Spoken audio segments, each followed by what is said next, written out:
Vous voyez le premier miracle que le Seigneur Jésus-Christ a fait. Qui connaît le premier miracle de Jésus? Jésus a transformé l'eau en vin. Amen. Est-ce que vous connaissez la signification de ce miracle? Et pourquoi c'est le premier miracle de Jésus? Les gens qui veulent boire, ils veulent utiliser ça pour boire.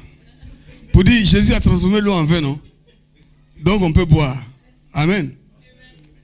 Non, il y a ce qu'on voit, mais il y a ce qu'on ne voit pas. Amen. Les choses que Jésus fait, ça a des significations qui vont au-delà des choses qu'il utilise pour faire. Alléluia. Ce n'est pas une question de boire l'alcool. Gloire à Dieu. Vous voyez, il y avait 6 vases. La Bible nous fait savoir. Il y avait 6 vases, non? Et les vases avaient un rôle. C'était les vases de la purification. Amen. Quand je pense à ça, j'ai la chair d'épaule. C'était les vases de la purification. Alléluia. Là, nous sommes en train de parler des choses de la vie ou de la mort. Nous sommes en train de parler de la destinée ultime de l'homme, de la destinée éternelle de l'homme. Il faut qu'en tant qu'enfant de Dieu, ta perspective sur la vie change. Amen. Le plus important de la vie, ce n'est pas de vivre, ce n'est pas d'exister, de respirer, de travailler, d'avoir l'argent, de se marier. Tout ça sont des choses passagères. Ce ne sont pas les choses importantes. C'est bon si tu as ça. Si tu n'as pas ça, ce n'est pas essentiel. Ce qui est essentiel, c'est ta destinée éternelle. Ce qui est essentiel, c'est de trouver Dieu sur la terre. Amen. La chose la plus importante pour l'homme, c'est de trouver Dieu. Ce n'est pas d'aller à l'école. Bien que l'école soit importante. La chose la plus importante pour l'homme, c'est de trouver Dieu. Et l'homme s'étant séparé de Dieu, cherche des artifices pour se reconnecter avec Dieu. L'homme fait tout ce qu'il peut. Il cherche de tous les côtés pour se reconnecter avec Dieu. Vous voyez, la Bible dit personne ne cherche Dieu. C'est la Bible qui le dit. Qui croit que la Bible dit la vérité? La Bible dit personne ne cherche Dieu. Nul, même pas un seul. L'homme fait tous ces... C'est pourquoi Jésus dit, je suis venu pour chercher et trouver ceux qui étaient perdus. Alléluia. Donc, la religion que l'homme fait, on voit ici religion ceci, religion cela, toutes les religions du monde. Les hommes pensent qu'ils cherchent Dieu. Mais la Bible dit que l'homme ne cherche pas Dieu. Toutes ces religions, tous ces efforts religieux que l'homme fait, ils ne sont rien que la manifestation d'une soif intérieure que l'homme n'arrive pas à définir clairement. Parce que si tu connais le mal que tu es à moitié, à mi-chemin sur le chemin de la restauration. Alléluia. La religion n'a pas commencé aujourd'hui. La religion a commencé dans le jardin d'Éden. Vous voyez, avant le péché, il n'y avait pas de religion.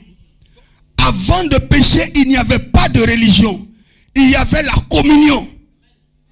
Il y avait Dieu et l'homme ensemble. Avant le péché, il n'y avait pas culte. La vie était le culte. Parce que l'homme était tout le temps avec Dieu. L'homme ne prenait pas un temps à part pour dire non, il est temps de prier Dieu. Non, il était avec Dieu naturellement, instinctivement, tout le temps avec Dieu. La Bible dit Dieu était au quotidien, le soir, dans la présence d'Adam. Dieu venait visiter Adam. Et Adam n'avait aucun complexe d'infériorité. Vous voyez, la nudité n'est pas simplement le fait qu'il n'ait pas porté d'habit. Non, la nudité est ce qui ôte toute barrière de la communion entre Adam et Dieu. C'est une façon pour la Bible de dire qu'il n'y avait aucune barrière. Vous voyez, Adam était nu, mais il était plus vêtu que Salomon. Alléluia. Adam n'avait pas besoin de se protéger des intempéries, parce que les intempéries lui étaient soumises. Pourquoi? Parce qu'il était en communion parfaite avec Dieu. Il n'y avait pas de religion. La religion est le résultat de la chute de l'homme. C'est parce que l'homme s'est écarté de Dieu qu'il est obligé de trouver des artifices. Pas pour chercher Dieu, Mais pour chercher à combler une sorte de soif qui est dans son cœur, l'homme veut se faire bonne conscience. C'est à cause ça il va 5 fois à la Mecque. C'est à cause ça il va à la messe pour prendre communion. C'est à cause ça il va se laver il porte le boubou blanc sans porter chaussures. C'est à cause ça il fait tout ça là.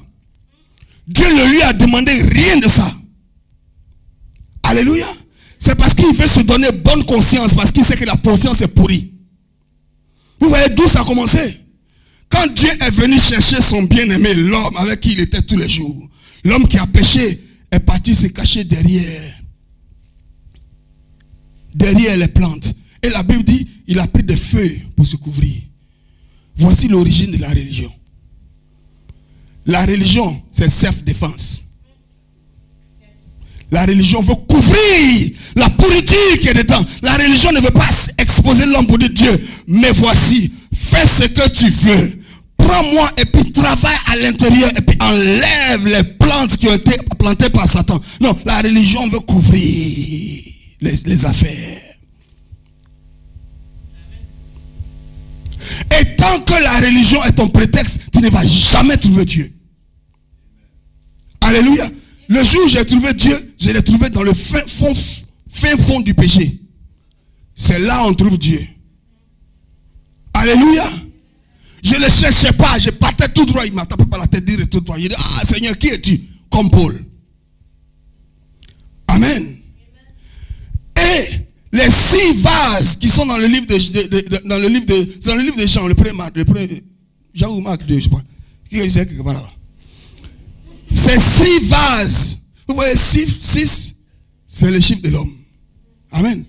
Et ces vases sont les vases de la purification, selon le rite religieux des Juifs. Amen. Donc, d'un côté, tu as la religion avec toutes ses lois, avec ses efforts qui cherchent à purifier l'homme. Mais la Bible dit le sang des taureaux n'était pas capable de purifier l'homme. Il était capable de couvrir ses péchés pour un temps. Mais Dieu a une force qui va au-delà de la couverture, qui va jusque dans le fond. Vous voyez, les 6 vases représentaient l'effort de l'homme, la religion de l'homme pour chercher à se couvrir, pour chercher à se purifier. Il garde ces vases comme un féticheur stupide qui garde son Dieu quelque part dans une case. Son Dieu est un petit morceau de bois. Il a coupé l'autre partie du bois pour faire du feu, pour faire sa sauce. Et il a pris la deuxième partie du bois pour se faire un Dieu qu'il vient adorer tous les jours. Ils ont gardé leur vase quelque part. Et c'est sur ces vases qu'ils comptent pour se purifier. Et dans les vases, ils mettent l'eau. Et le Seigneur utilise les vases pour changer l'eau en vin. Amen. Vous voyez, le vin a ceci de différent de l'eau, que le vin est pétillant. Le vin a ceci de différent de l'eau, que le vin est vivant. Amen. Le vin, tu ne peux pas boire du vin et être indifférent. On peut mettre 2 litres d'eau ici, tu vas boire les 2 litres d'eau, tu vas t'asseoir là. On met 2 litres de vin ici, tu vas boire les 2 litres de vin, quelque chose va t'arriver. Alléluia. Le vin est différent de l'eau. Amen. Tu peux boire du vin aujourd'hui et revenir demain, boire du vin. Le vin va te faire quelque chose qui ne t'avait pas fait hier. Amen. Voici Dieu. Dieu n'est pas l'eau. Il n'est pas la routine. Il n'est pas l'effort de l'homme. Non. Dieu va te saouler dans le Saint-Esprit. De sorte que quelque chose de nouveau tous les jours se passe. Chaque fois que tu viens dans la présence de Dieu.